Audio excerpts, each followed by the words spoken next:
Hello, welcome to the car. If you're new here, my name is Karen. I'm heading to the grocery store to cook for a neighbor, actually someone I don't know. She lives more like across town. She's recovering from heart surgery and she needs some low sodium meals. So I'm going to get some freezer meals going for her. I know I have a tortilla soup, a meatloaf, pot pie. That might be it, but that would give her because she's one person, so I'll be dividing this up for her so that she can make multiple meals. Oh yeah, I was gonna do tacos with homemade corn tortilla shells, and so I figure with 4 recipes that would give her at least 8 meals, probably more if she rotates through them, taking you along with me and also showing you what my husband has been up to in the bathroom. So we'll kind of do the back and forth thing. I feel like that kind of keeps interest. You can see a little of what he's doing, then a little of what I'm doing, and so on. So stick around. I'm excited about today. And even if you don't need low sodium, I mean, you can just add the salt, and or you can cook along with me and do some freezer prep recipes for your family.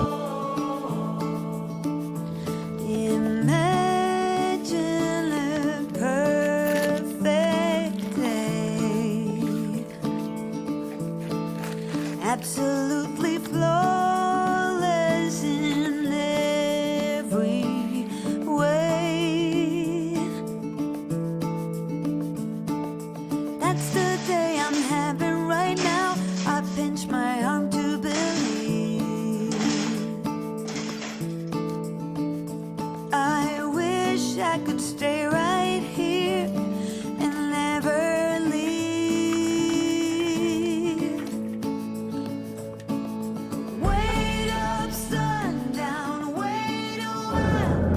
That went well, okay, funny story. So first of all, I was buying pumpkins for us to decorate pumpkins because we enjoy doing that. I bought 4 pumpkins. They were 2 for $12. I've been eyeing different places, and that seemed to be the best price I could get, was $6 a pumpkin. Rang them in, and I thought, funny, it didn't ring up enough, but I didn't check it. And then I get to my car because I had 4 pumpkins in my cart. I had missed some cheddar cheese that needed to be rung up, so I was already planning to check the pumpkins when I got to the car just to make sure I had done it right. And I know I put a 4 in when it asked for quantity, but only 1 rung up, so I had to go back in the store, pay for the cheese, pay for the 3 pumpkins, and then I was on my way. It's kind of cloudy and chilly today, but it's just, I showed you the footage of the view at the grocery store. What a beautiful autumn. I really didn't think we were going to get this nice of an autumn because it's been so dry. But apparently all of the water we've gotten, the rain we've gotten over the summer came in clutch for us. And then we did get a couple storms, right before the trees changed. So maybe that helped too.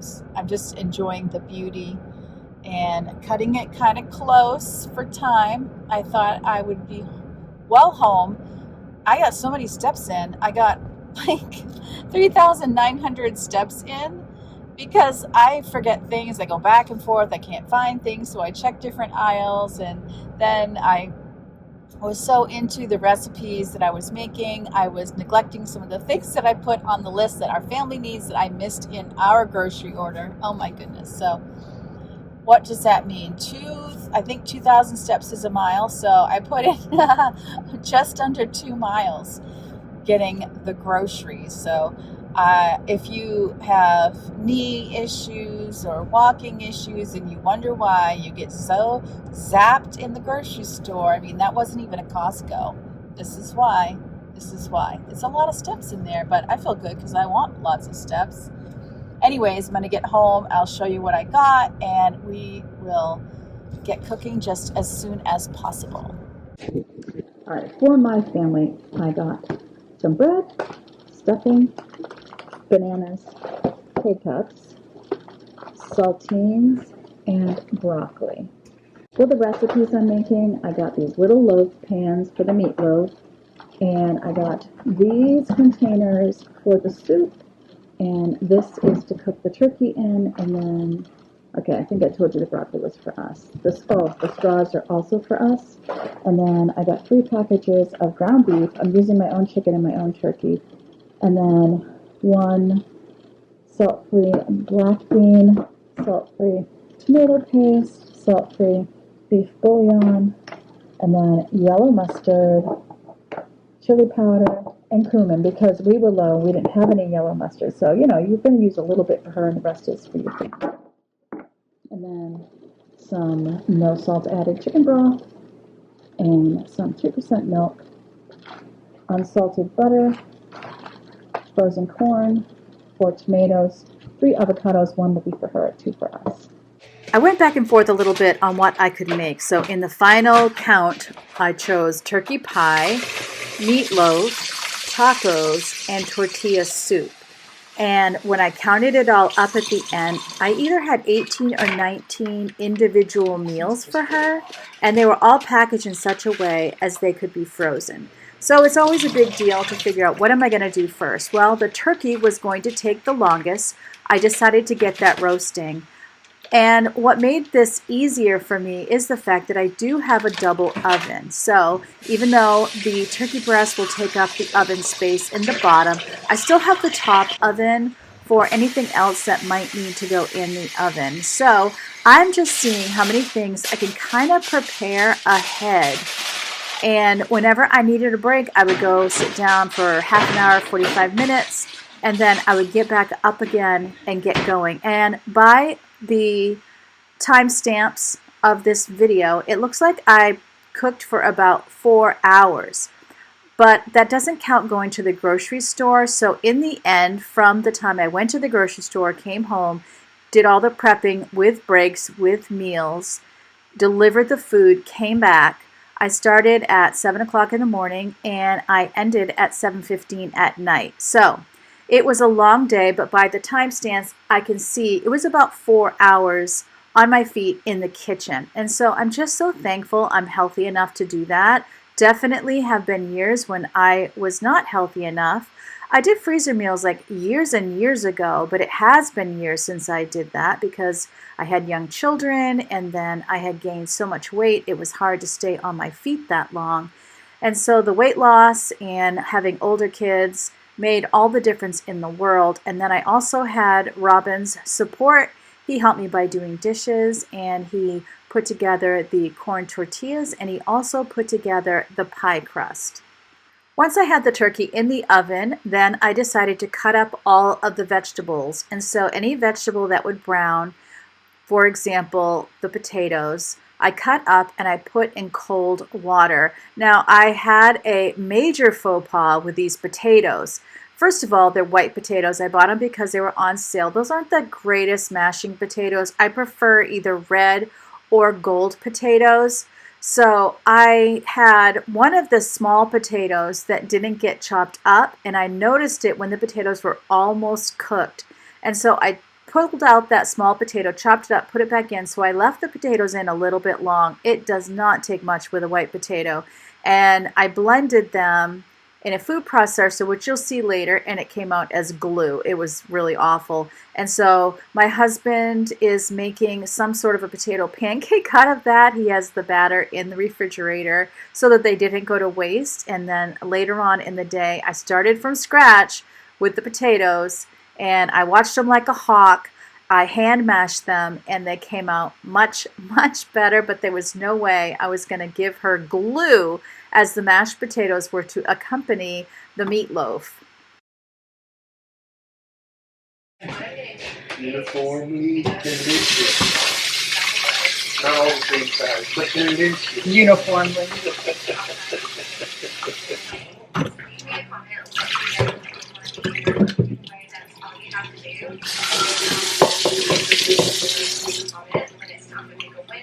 I do sometimes find just standing and chopping tons of vegetables to be a bit exhausting, so I definitely had a YouTube video playing, and I also decided to get all of the chopping done ahead of time. So I'm chopping up these potatoes. They will have a dual purpose of some being set aside for the turkey pies, and those potatoes were fine, and that's what went in the turkey pie. I tried them. They tasted fine. It was just what I tried to blend up, and maybe it was the food processor was part of the problem. And then I'm going to be cutting up carrots also for the turkey pie, and the tomatoes for the tortilla soup, and also onions that go in just about every recipe. Fortunately, the person I'm cooking for loves flavor, so it was really fun to do these recipes. Cold one.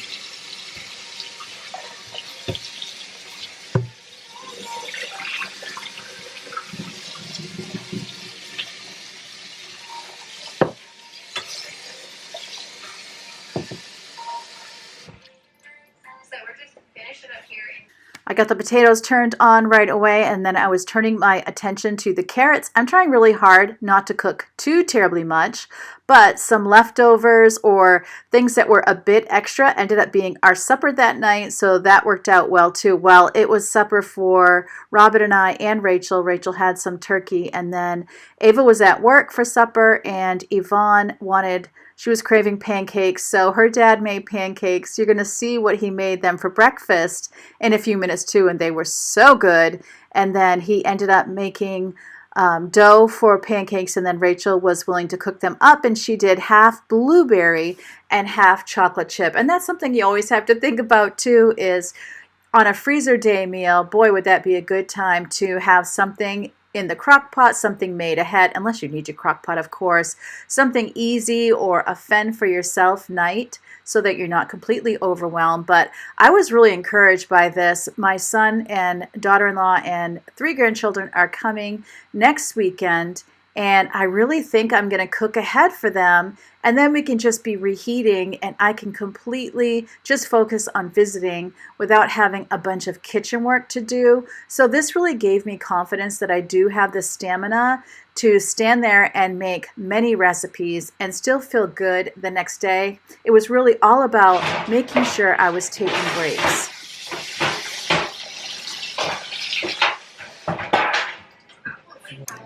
Robin made chocolate muffins with chocolate chips in them, and boy, were they a big hit. They were completely from scratch. It was, do we want to make homemade muffins or do we want to go to the store? Because Yvonne had given me a text while I was at the store asking for a couple of muffins, and I didn't even see the text. So, you know, we were like, well, she wants muffins. She could have made them herself. Yes, she could. But her dad was like, I'll make muffins. He really does love to cook, which is such a huge blessing.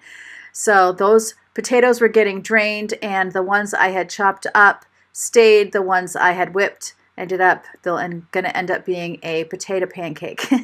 Now I'm getting the boneless breast of chicken cut up. The recipe called for 2 to 4 breasts, and I thought, I don't even know how much to make because I had bought these chicken breasts that were on sale, and they were huge. So now Robin is putting together the corn tortillas for me, so I thought that might be something you would enjoy seeing. And we're going to go with 3/4 cup. Okay. When Robin makes corn shells, he just goes by the recipe on the back of the masa that you can buy right in the store. And so it was 1 cup of the corn flour to 3/4 cup of water. So as you can see, he mixes it together with his hands with a glove on, and he's just adding the water little by little, and then he's going to wrap it in saran wrap, and we chilled it in the refrigerator, which makes them a lot easier to press out. We do have a tortilla press. You could use a roller, but you just want to make sure that you're rolling them super, super thin. You can hear dishes in the background. I am emptying the first load of dishes. My husband had filled the dishwasher for me, and now I'm emptying it so that as we cook, we can be putting dishes right in the dishwasher. I think all total, we had 1 load of dishes that had to wait for the next morning. So I think all total, if you count that was washed overnight, it was 5 loads in the dishwasher. Oh my goodness. So another thing to notice about the tortilla wraps that are corn, you don't need any salt for them. So if you're on a low salt or no salt, whatever salt diet you're on, corn tortillas are definitely the way to go because the homemade ones definitely do not have any salt. And I would say the ones in the store would only have salt if it is part of the preservatives.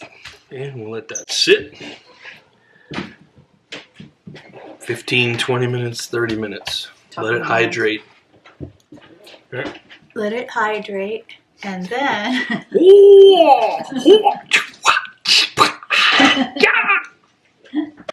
okay, now I'm going to be cooking the chicken for my tortilla soup. So that was why I cut it up. You're supposed to cook it and then shred it. I just cut mine into chunks. And I'm putting all of the seasonings on the chicken, and then I'll be baking it in the oven for about 20 minutes on 375 degrees.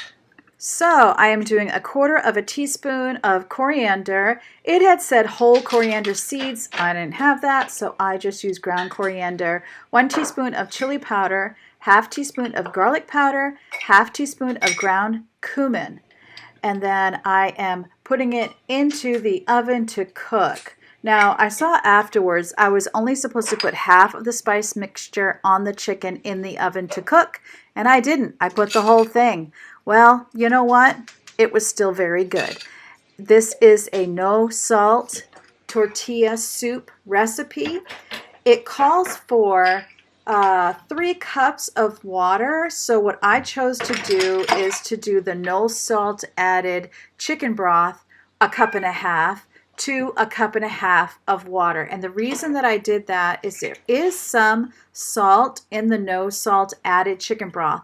And that is something I definitely wanted to share. If you see something in a store, or if you're in a restaurant, this actually happened to me when I was on a cruise, there was a dessert and it said no sugar added. Well, that's true. They didn't add extra sugar. That didn't mean it was a sugar-free dessert.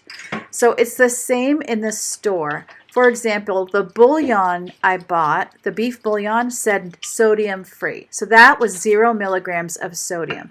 But if it says no salt added, there's probably sodium in it that either comes from preservatives or it might come from an ingredient that they used. So let's say they used chicken that had been injected, right, for the chicken broth. That's obviously going to have sodium in it. So it's going to have a very low amount of sodium, but it is going to have sodium. Originally, I was going to do 3 cups of the broth. I almost said 3 cups of sodium. I was going to do 3 cups of broth. Then I decided to do half and half. But the reason why I did broth at all was I was really concerned that this was going to be a very bland recipe. And at the end, I did end up adding some spices to that. And when I get further in the soup, I will share that with you. But what I did was we had some salt-free Mrs. Dash in the house, and my husband brought it to me and he said, look at the ingredients, see what's in there, and that's going to give you ideas on what you could add to the soup. And I thought that was an amazing idea.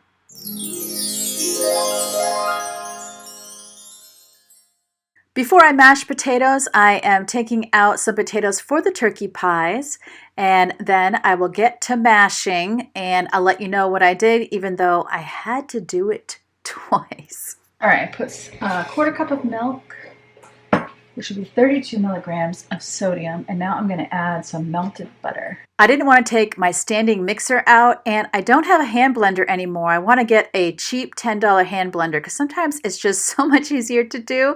So it's possible I also overwhip them, and I just had to show you this. I can't get that dumb cover on. I did feel a little bit better that Rachel said that it gives her trouble too.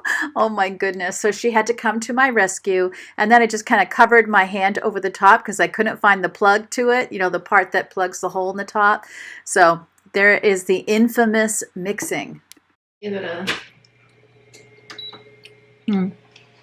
little bit of a I would say mash.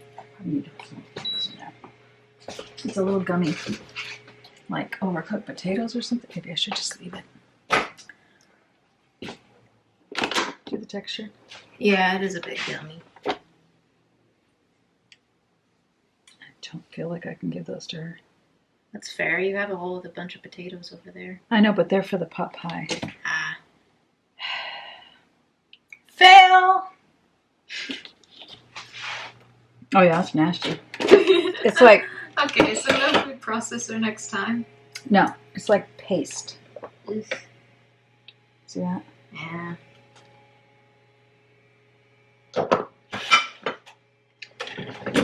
Next, I am making the tortilla soup. So this is 1 teaspoon of olive oil I have going in. Rachel is making her tofu lunch here in the other frying pan beside me. And then I'm putting in 4 cloves of chopped, mine's actually minced garlic. And I honestly don't even know how much would be 4 cloves. So I do 4 heaping tablespoons. I mean, you can't have too much garlic. And I could tell by the list of things I was given that this kind woman likes that she likes flavor. And then there's 1 cup of frozen corn. So I'm just going to let that marinate in the pot. And then I am, after about, 5 or 6 minutes, I added about 1 onion's worth of chopped onions, and I wasn't too worried about this. And in the recipe they had you adding this later, but I do like to saute my onions, so I kindly ignored the recipe and put in my onion. They're not the boss of me. And then once that is marinated, then I'm going to go ahead and put in the cooked cubed chicken. Yours would be pulled chicken if you do the recipe correctly. I just wanted to say and to thank you. I could not do this without you. Food is very expensive, and so this directly came from my YouTube finances, and that is when you watch ads on my channel. Would I ask you to watch a 30-minute ad? Heck no. But for the ads that you do watch, I was able to take some of that money and to use it for the groceries to purchase the food that is helping this sweet woman who is recovering by herself of heart surgery. She lives alone and she has had to do everything for herself. And I'm just so excited I could do this. I had an absolute blast. Also, back to the recipe, I wanted to mention that I put any of the juices from the chicken in the soup as well, because that's just going to add to the flavor. Now it had called for 4 chopped tomatoes. It's the first time I've ever directly added tomatoes to a recipe. And so that was a completely new experience. And I'm sure it's because of, salt that would be added to canned tomatoes, I'm imagining. And then 1 tablespoon of sodium-free tomato paste. So I noticed in the store it is much easier to find low sugar or no sugar food than it is to find salt-free. I never did find Worcestershire sauce. I never found low sodium ketchup. I never found low sodium barbecue sauce. So, maybe if I'd have gone to Target or Walmart, which are much further from me, I would be able to find these things. But I wasn't able to find them in my grocery store, which was very, very disappointing. So I do have to do some adjusting of recipes. So now I'm putting in 1.5 cups of the low sodium chicken broth. And it didn't say low sodium, it said no salt added or no added salt, just to keep in mind. Check labels always. And so I did 1.5 cups of broth and then 1.5 cups of water, which you're not seeing go in. And then I'm going to stir this all around, make sure my chicken is small enough, and then I'm going to put it on low. Now you see me walking off to take a break. Then when it came to a boil, I put a lid on it and I let it simmer. Once it had simmered for a while, then I divided it up into containers.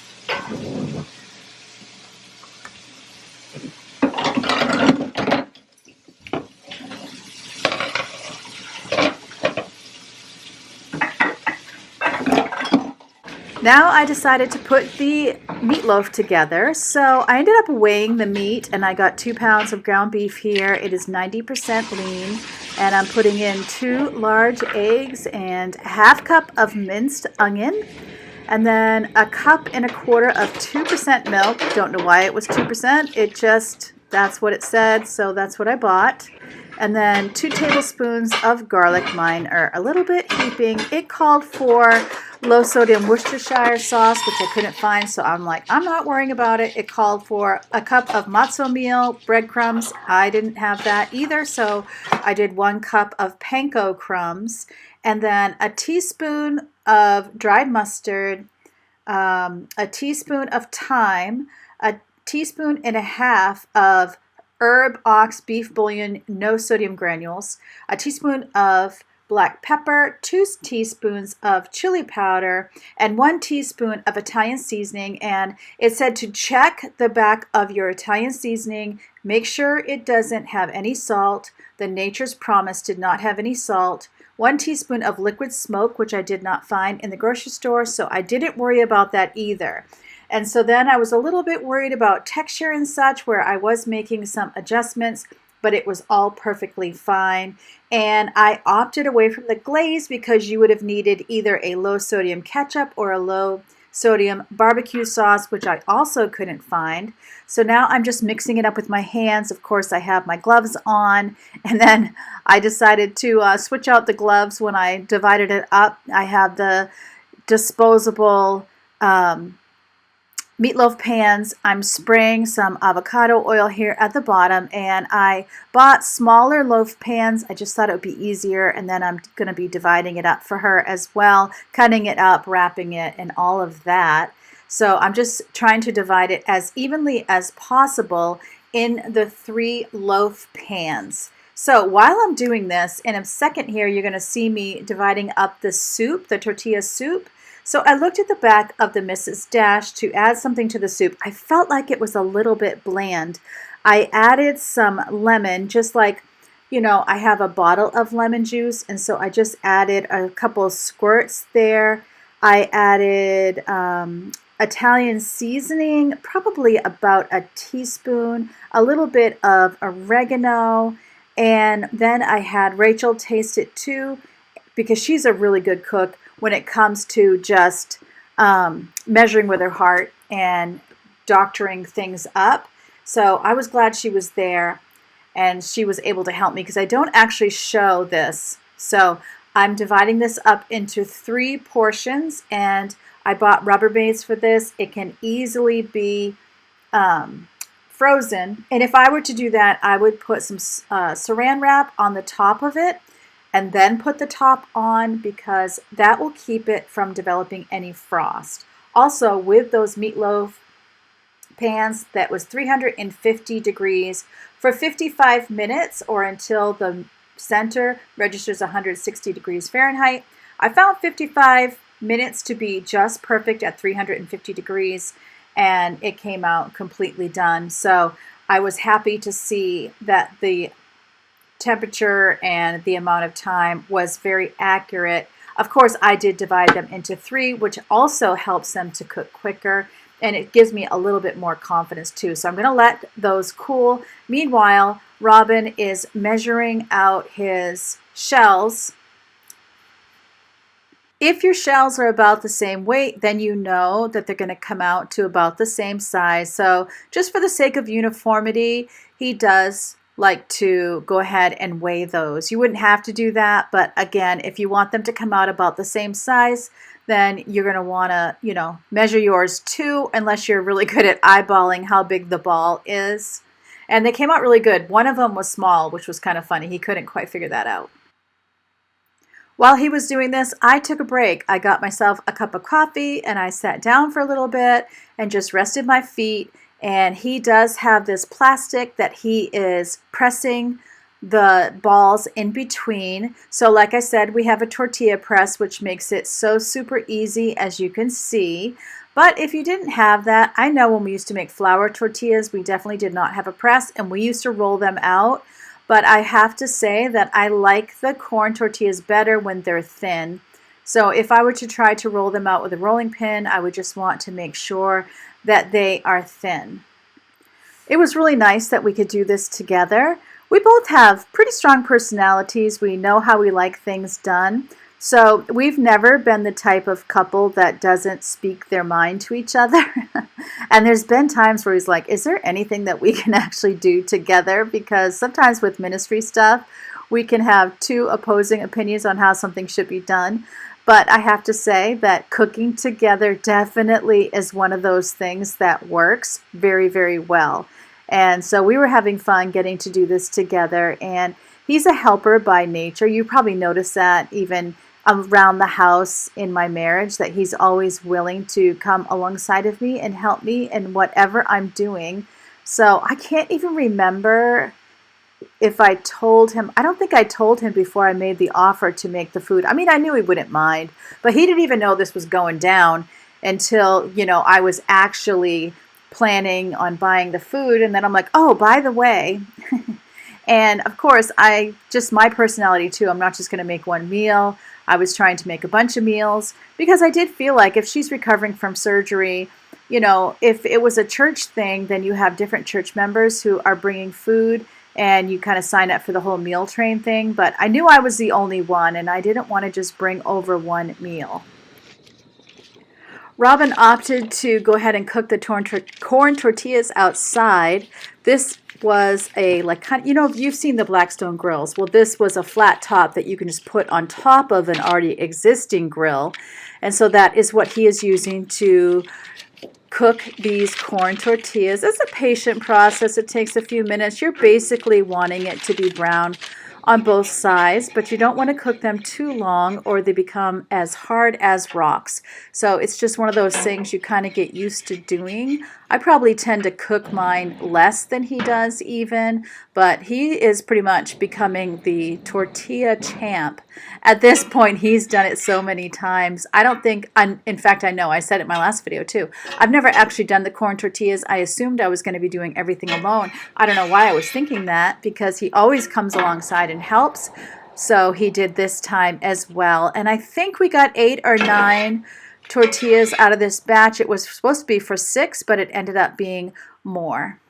We put a piece of parchment paper in between each tortilla so that they wouldn't stick together, and then we let them cool. Once they were cool, we put them in a Gladlock bag. You can store these homemade ones for up to a week in the refrigerator. And then when he is done with this, I'm going to go ahead and show you what he was able to accomplish in our bathroom yesterday.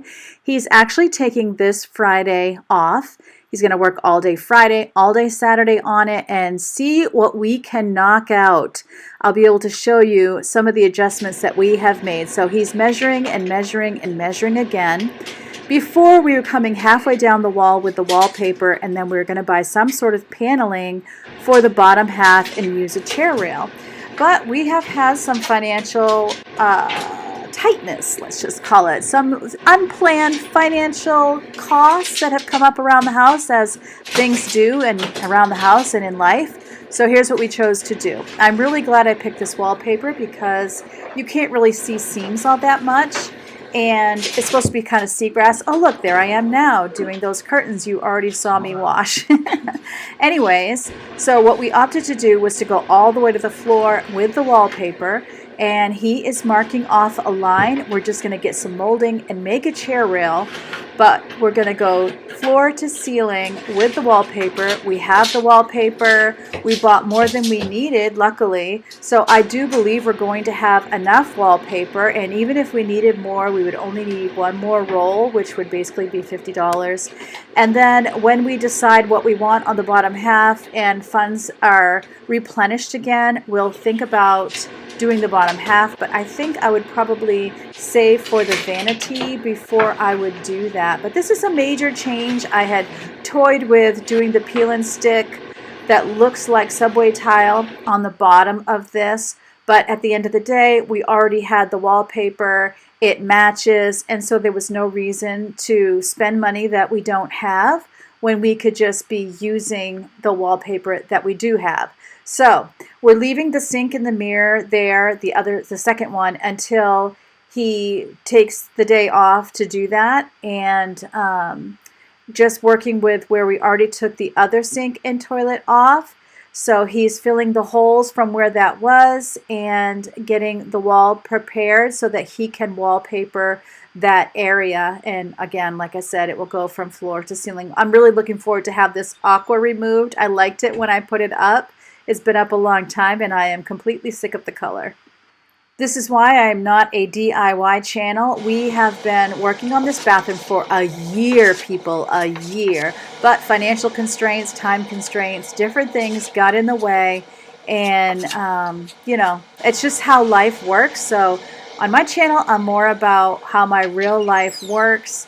And this is how my life is unique from other people's. So I enjoy watching those, you know, DIY type channels myself, and we are certainly thankful for them, because when we don't know how to do something, we go right to YouTube and find a video about it, and it has helped us so much.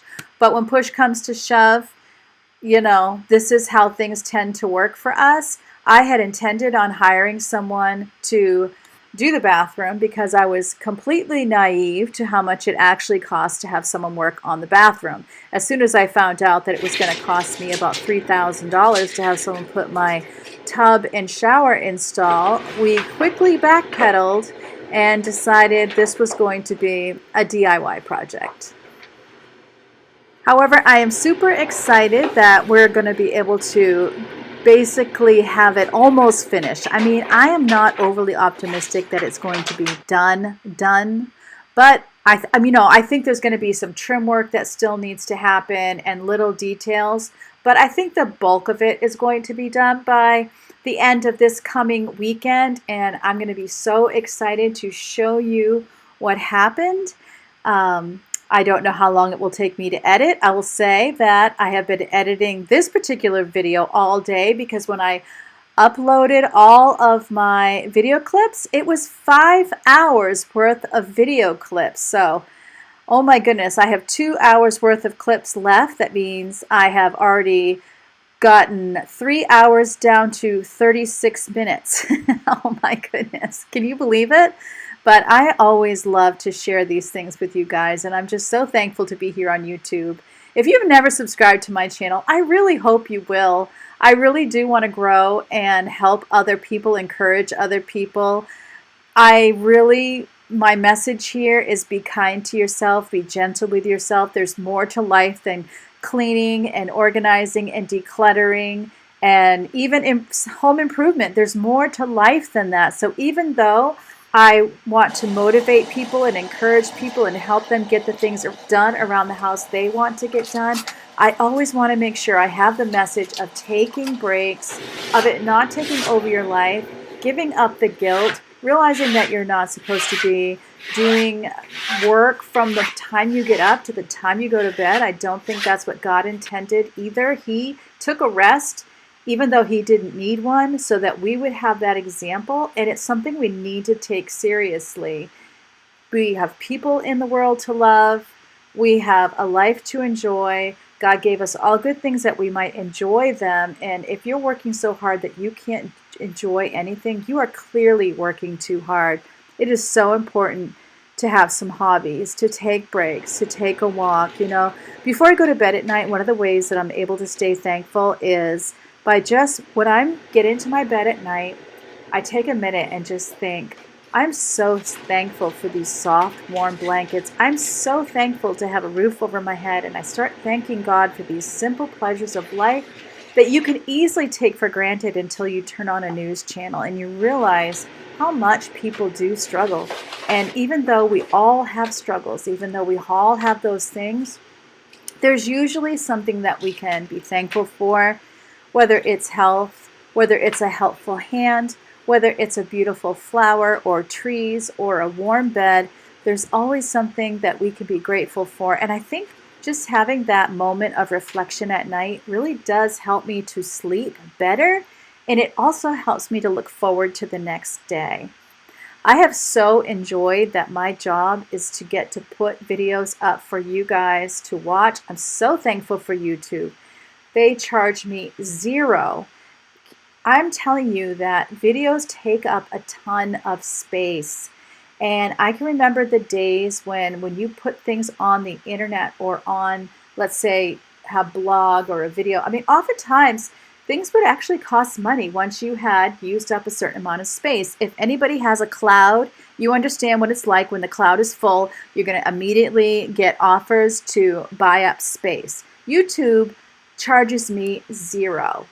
not only do they charge me zero, but then they split the advertising money that they're getting from the brands that are putting commercials on these channels. They're splitting that money with me. And I just think what a privilege. And it has connected us to each other. And even though social media can be a bad thing, it can also be an amazing thing. It gives us friends and people that we can connect with all around the world. So if you can't find someone that you have something in common with in your neighborhood, the internet opens up a whole new list of possibilities of other people that you can connect with. And I am so thankful for each and every one of you and the friendship and the community that we have been able to establish. And I'm so thankful for YouTube that makes this all possible. I remember days, and the days are even now, like I said, with the cloud, where even getting free space on the internet was unheard of. But now, these social media websites make it so that I can make a living, and this can be my job. At the time when I started my YouTube channel, I was a homeschool mom, and there was no way I could leave the house and go get a job outside of the home. It just didn't work for our family. And honestly, I didn't want to. I didn't want to be on somebody else's hours. I wanted to be able to rest when I needed to rest and work when I wanted to work. And so this has opened up a job opportunity where I'm able to help my family. I'm able to do something that I love and make money. And I am just so very thankful for it. But none of it would be possible without you on the other end of the screen watching these videos. And then not only do you watch these videos, then many of you are watching ads. Some of you are even sharing my videos with other people, and I thank you so much. You're hitting the like button to show YouTube that you do like this content and it's something that they should push out to other people. You're commenting and forming real friendships with me. So not only am I able to put these videos up and connect, but then you have been so friendly to me and you have done everything that you can do to help me. And I so appreciate you. I so want to thank you. You know, I didn't have this plan, but I just couldn't help myself once I started talking about what I'm thankful for. I am so thankful for you because not only do you make it possible for me to help my family, but then you make it possible to help other people in my own town. So now you have helped this woman who needed to have heart surgery. You are helping her to get meals by the way that you have supported me. So I love you all so very much, and I'm so thankful for you. Back to the project. This is peel and stick wallpaper that is whatever brand the Property Brothers is, and I got it at Lowe's. I think it's about $50 a roll, but I feel like a roll goes pretty long, and what I love about it is he had a spot that we found later, like hours later, that was crinkled, and we were able to peel it back and smooth it out. It's one of the things I like about it. I like that he doesn't have to mess with glue. You see how he's just peeling it down. I've never tried it. I don't know if I would be good at it or not. I might try it when I redo my upstairs linen closet, but I've never actually tried it. Hey, we're almost done with the DIY portion. So this is what he got done on a Saturday. And then we're going to go back to the cooking. He's going to show you his pie crust recipe from his mom. His mom was such a great cook. And you know, I thought of her often while I was doing this because she would daily take plates of food to neighbors. She knew who needed what and who was on their own as an elderly person needing a hand. And she would divide food up into plates whenever she would cook. And she would bring them out to neighbors, sometimes driving out to them. And so it was really cool that we were using her pie recipe because she would have been right in there with us if she could be. So I'm going to show you her pie crust recipe, and you can go ahead and take a screenshot if you are looking for a pie recipe for yourself.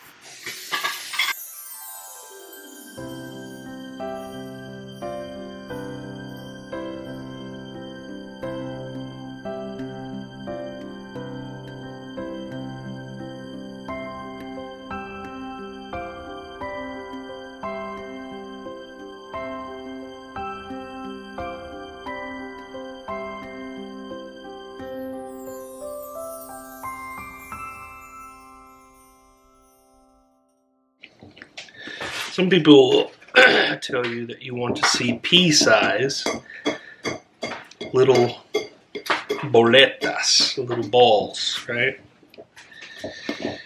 And that's good. Definitely a good way to look at it, but just one of the things you try to look for is getting it a little bit uniformed as well. So like, not only are they, all balled up, but are they of the same rough size when you're doing it? Because once you get to that point where they all look very similar, then you're just going to add the cold water. And my mother always said, you're not just adding cold water, you're adding ice water. This makes the dough come together real quick. So it's a good thing. Alright, now we're in that state where everything's looking really good.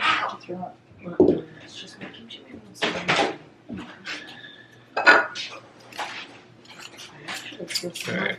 Now sometimes if you want to cut back on the amount of lard Crisco that's put in there, that's fine. Somewhere between a half a cup and a whole cup is what you're looking for, but some of that depends on how durable you want the dough to be, stretchy.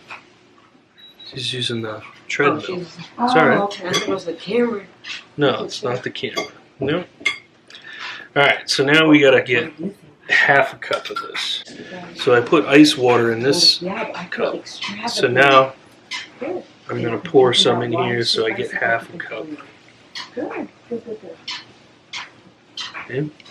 That way I have my ice left in here. Now I've got my ice water in here. And I put it in. Start kind of folding it in if you want. Just kind of fold that into the water. Get that coming together like that. Yep.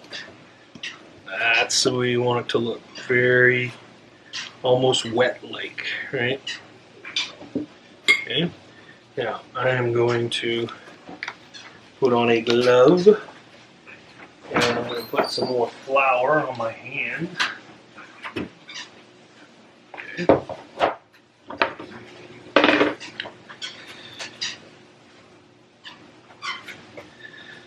So add some flour. Your hand. That nice and mixed up as it all comes together. Right.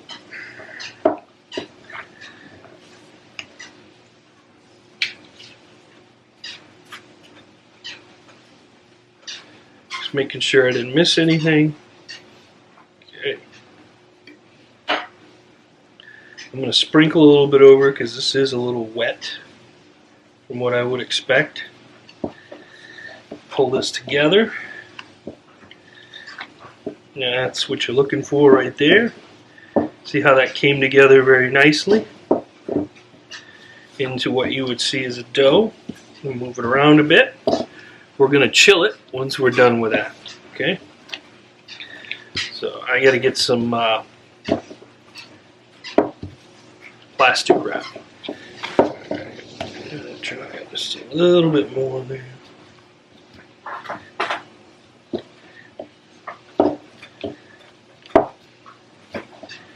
So you're looking for something with your other hand when you pull it together. It's a nice, consistent dough ball like that. See? We're going to chill it as a disc. My favorite roll of plastic sticky.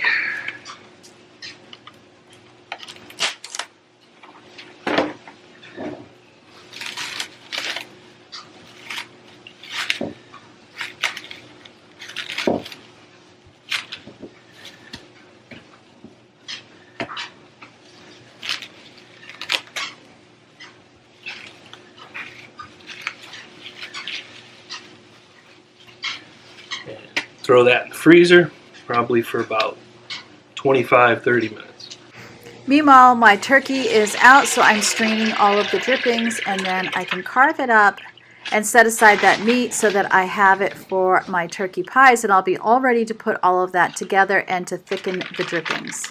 I'm also bagging up the bones here so that I can make bone broth. another day, probably, hopefully tomorrow. It might not happen tomorrow. It might happen the day after. We'll see, which would actually be tomorrow in my time because this was yesterday of our time. I don't show it, but I also am trying to clean up in between so that we don't have a big, huge, messy kitchen at the end of today, not to mention not wanting to have the smell of burning food when I cook the next thing. Next, I'm going to be thickening drippings and getting the turkey pie filling ready. So I am getting out the meatloaf and I'm going to slice that up, and I'm letting the oil heat up on the stove before I add some onion. With the meatloaf, I kept trying different knives because the meatloaf was kind of breaking at the end. And so in the end, I found that a serrated knife worked best to keep it completely intact. And then I'm going to let it cool a bit more while I get the filling done for my turkey. So thankfully, I enjoy doing a lot of things at the same time. By the way, I just tried the meatloaf and it tastes really good. I like doing a lot of things at once, and I kind of thrive that way. I thrive a little bit with chaos. So I'm getting the onion sauteed, and then I'm going to mix water with cornstarch so that I can kind of make a roux. And that will help when I pour the drippings in to keep it thick or to thicken it up.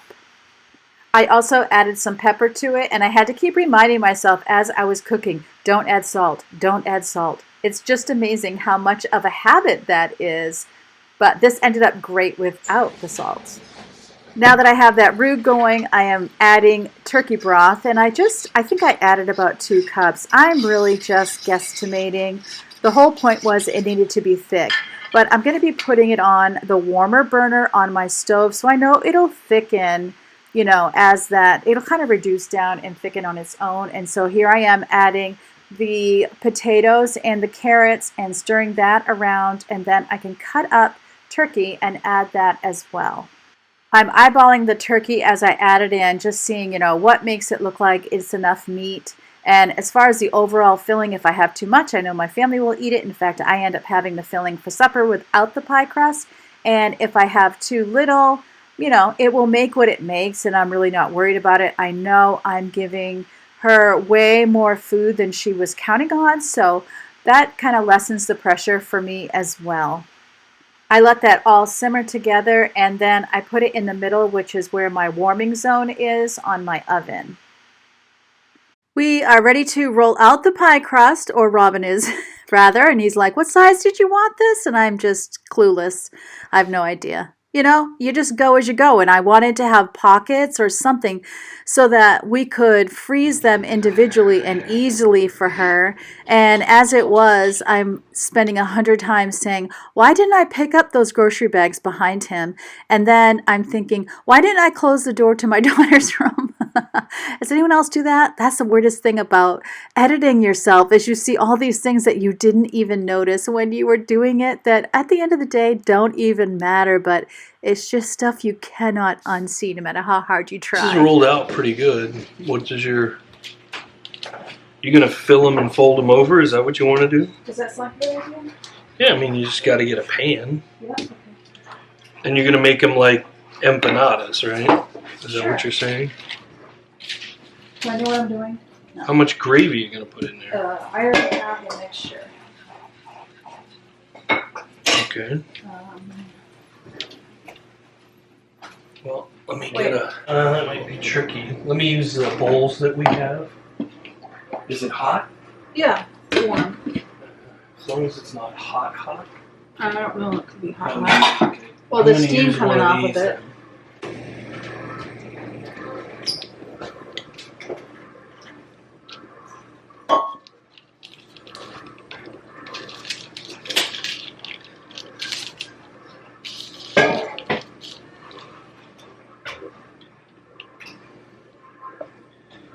Alright, so I'm going to put it in this bowl, see? Okay. It's definitely a little... I mean, we're figuring this out as we go along. It's just...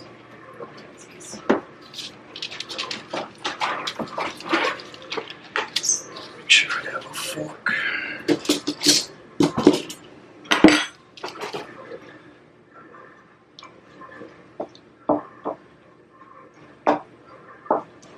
I just know that some or many of you are yelling at the screen right now, no, don't put warm filling into a raw pie crust. And if you're saying this, you're absolutely right. He folds this one over and then he says, you know what? We're going to have to let this cool a lot longer. So he put his dough back in the refrigerator so it would not warm up. And then we had to cool down this stew-like filling as well before we could fill them because, you know, the pie crust, as you can imagine, just fall apart.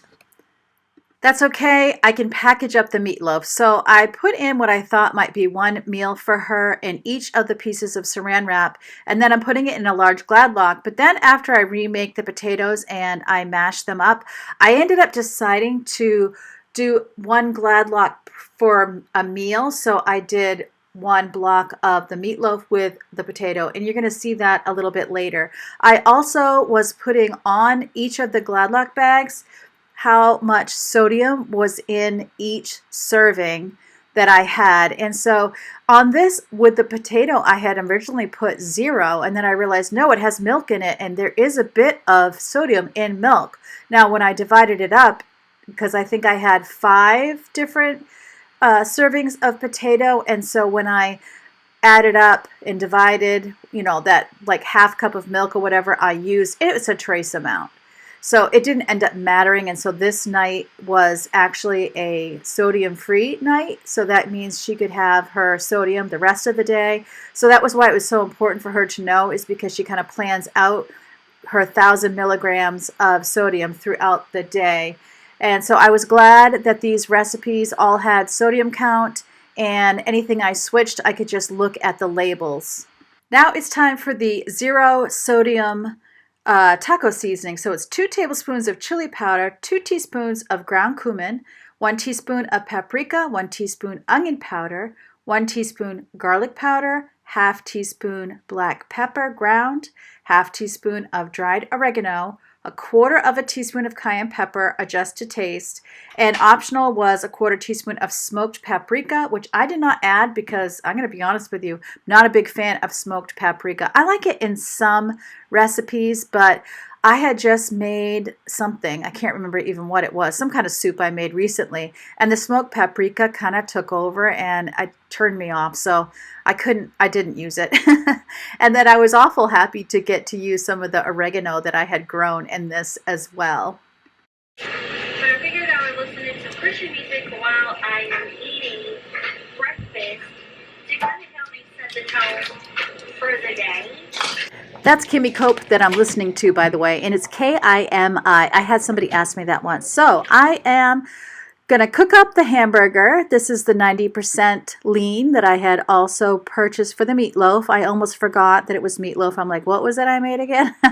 So I'm just getting it all, you know, cooked up, and I ended up adding a little more. It didn't look like enough to me. And then I'm adding in the seasoning that I just made. I was kind of eyeballing it. I didn't put all of the seasoning in. I put most of it in, and then I had my husband try it because I can't have cayenne pepper, and I put cayenne pepper in it.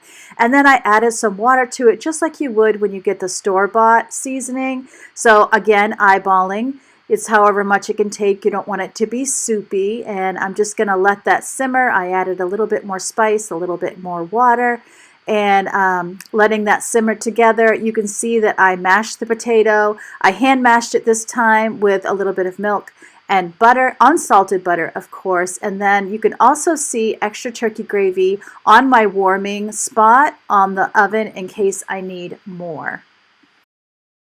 By the way, does anyone here watch Jamarel? I'm feeling like Jamarel today because I'm making so many meals, and I have to say I can't even explain my energy.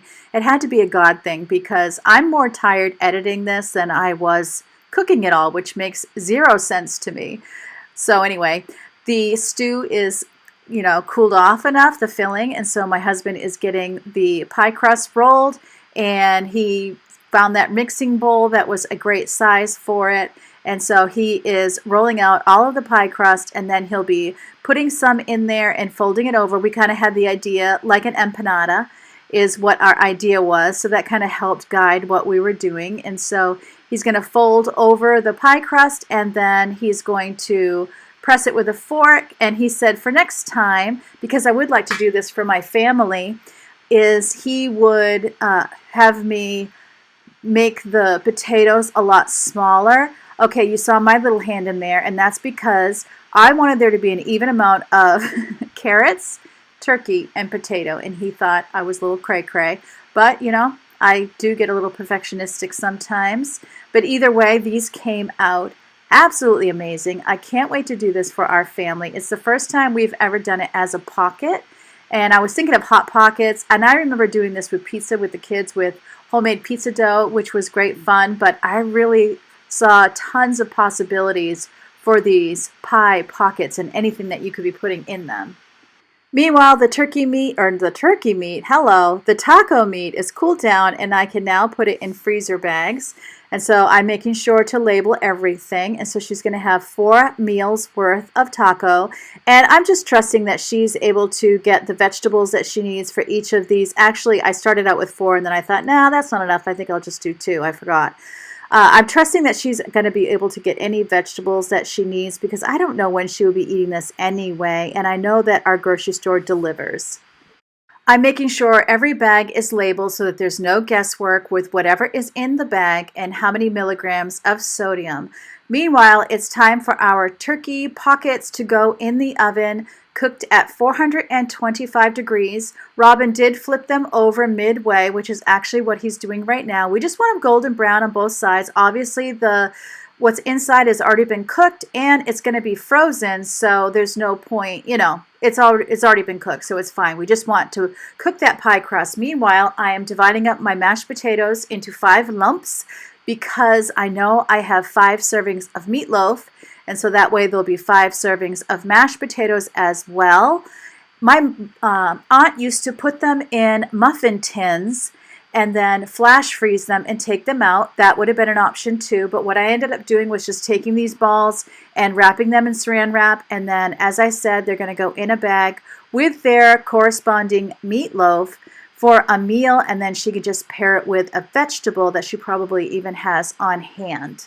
If you have made it this far, you are either an OG or you are my new best friend. Thank you so much for keeping me company while I have been doing this. I have to say, I had an absolute blast doing this. Everything got packaged up, everything got labeled, and so here is my big reveal of all of the meals that I was able to prepare for her. You'll see all those little turkey pockets are in one bag.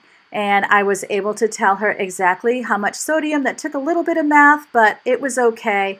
I had to take what is a serving size of turkey and then, you know, just kind of guesstimate, but it was good. So thank you so much for watching. Remember, as always, God loves you and I love you too, and I can't wait to see you next time.